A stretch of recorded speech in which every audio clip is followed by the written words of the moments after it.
When we think of women's rights in the ancient world, the image that often comes to mind is bleak, silent figures, exchanged between families, deprived of legal voice, their lives dictated entirely by fathers and husbands.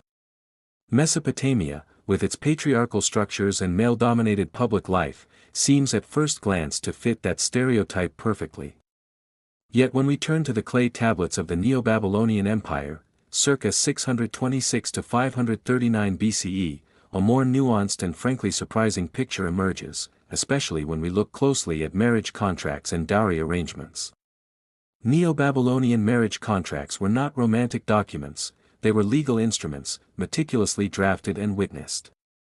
But within their dry legal language lies something remarkable, a systematic effort to protect women's economic security, particularly through the institution of the dowry. In many respects, these contracts recognized that marriage was a potentially dangerous economic transition for a woman, and they attempted to mitigate that danger. Marriage as a legal and economic institution. In Neo-Babylonian society, marriage was first and foremost a legal contract between families, not an emotional union between individuals.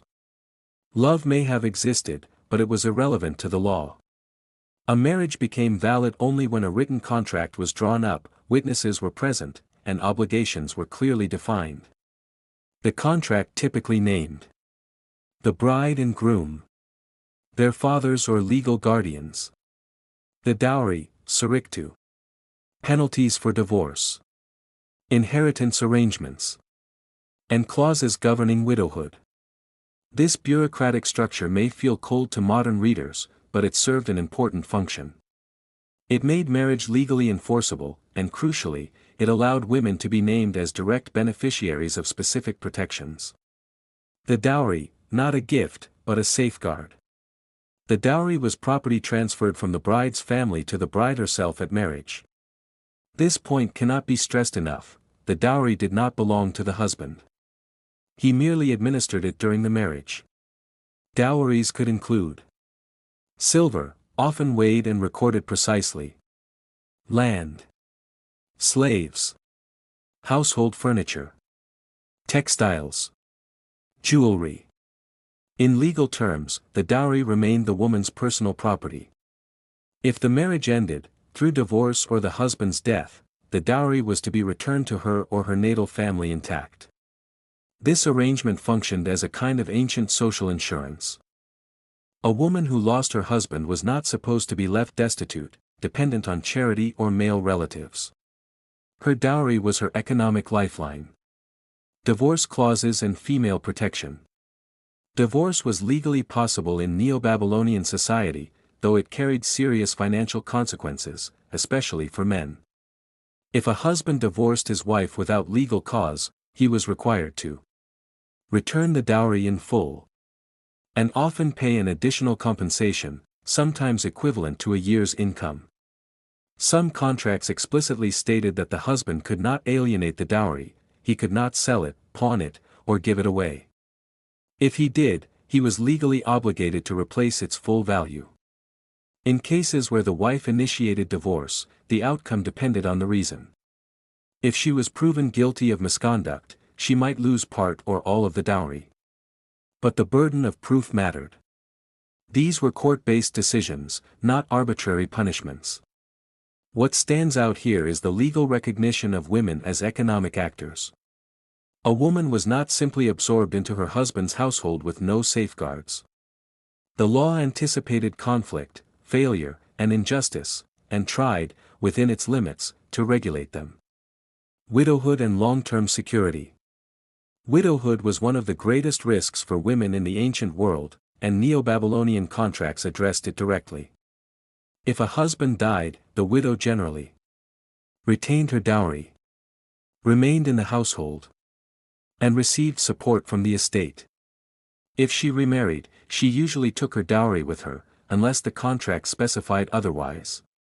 In some cases, widows acted as guardians of their children's inheritance, managing property until sons came of age. This is a crucial detail: Neo-Babylonian women were not legally erased after marriage. They could own property, initiate lawsuits, appear in court, and manage assets, especially dowry goods. Compared to later classical societies like Greece, this level of legal visibility is striking. Dowry versus bride price. It is important to distinguish the dowry from the bride price, terhatum, which the groom's family paid to the bride's father. The bride price compensated the family for the loss of her labor, while the dowry protected the bride herself. This dual system created a balance of interests. The bride's family was compensated. The groom invested financially. And the bride retained a protected economic core. In my opinion, this is one of the most sophisticated marital systems of the ancient world. It acknowledges inequality without fully surrendering to it. The system assumes male dominance, but it also assumes male irresponsibility, and guards against it. Social status and dowry size. Dowry protections applied across social classes, though the size and complexity of dowries varied greatly. Elite women might bring large estates and slaves into marriage, while poorer women offered modest silver sums or household items. What matters is not the scale, but the principle. Even small dowries were legally protected.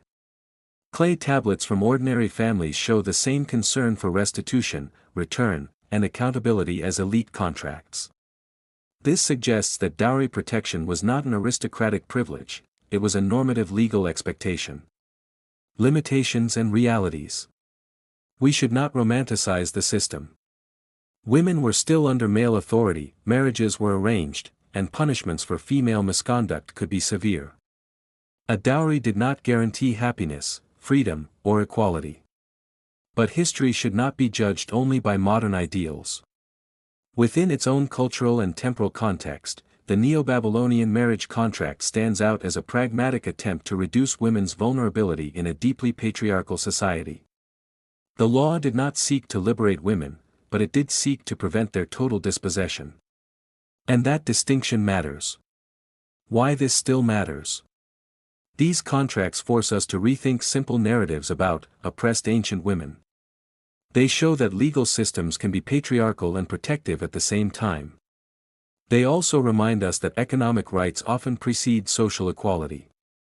In a sense, the Neo-Babylonian dowry was not about marriage, it was about survival. It acknowledged that a woman's position in society was fragile, and that without legal protection, she could fall into poverty overnight. That awareness alone places Neo-Babylonian law among the more ethically complex systems of the ancient world.